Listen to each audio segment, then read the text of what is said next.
Now, when the artist was asked, why do you think this was such a famous sculpture? What is it about it? He says, what makes my thinker think is that he thinks not only with his brain, with his knotted brow, his distended nostrils and compressed lips, but with every muscle of his arms, back and legs, with his clenched fist and gripping toes. So that's a picture that I didn't grow up with. My image of the thinker when we were at school was the little pale kid with the glasses who was sitting in the library playing chess.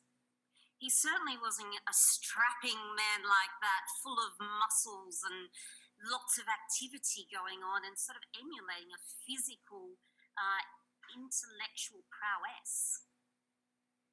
So I think this is really important because this is something that we forget in education.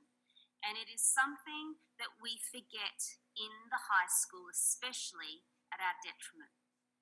When we start to separate the intellect and go, okay, well, that's it now because we're going into intellect and we don't need to do the other stuff.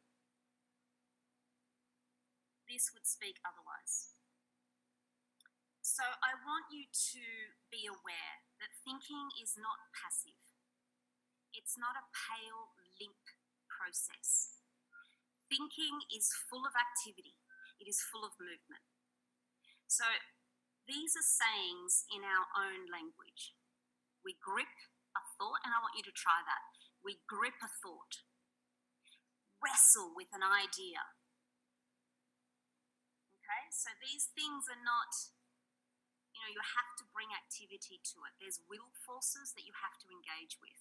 When you grip something, when you wrestle with something. And this is what is going on when we're thinking.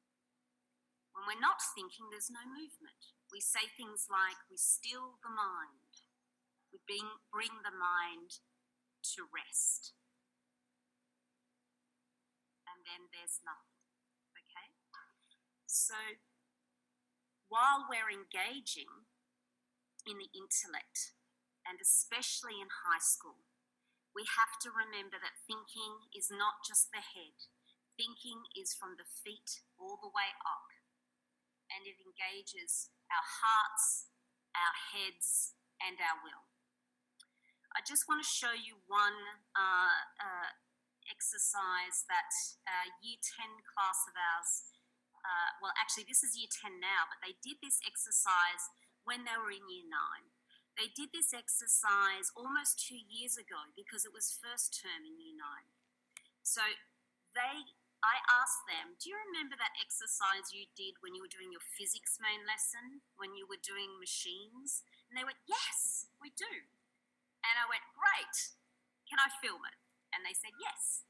So this very, very serious video, I'm going to show it to you. So let's begin. Suck, squeeze, bang. Suck, squeeze, bang. Suck, squeeze, bang.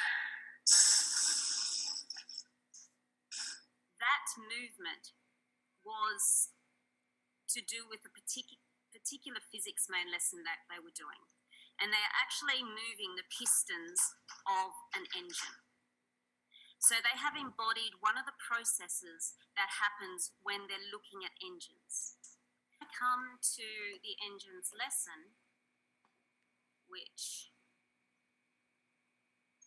the first thing that one of the girls said to me when I asked her, do you remember that movement? She said, you know what, Nicole, when we did that exercise and we all laughed and we had fun and we worked out, how we might move the pistons and who would go up and who would go down, it demystified it for me. It actually loosened me up. I was very anxious about working with engines. I felt very nervous about actually, getting in there with the nuts and bolts and actually having to do this. So already she just did some very simple movement, a lot of fun, silly, that opened her and got her ready to learn, okay? So here is one of our beautiful students actually doing the main lesson that is pulling apart this engine, and then they put it back together again. Now, there's a lot of research around, girls in STEM subjects. And there's also a lot of research that suggests that a lot of girls like to use movement or dance, and they're comfortable in that sphere. So if you can bring these sort of things into these activities where there's apprehension, where that I'm going to just switch off because it's not my subject, it's maths, it's physics, it's chemistry, I'm frozen. Okay, so any exercise we can do to bring them into their bodies before you start those lessons is going to help them engage.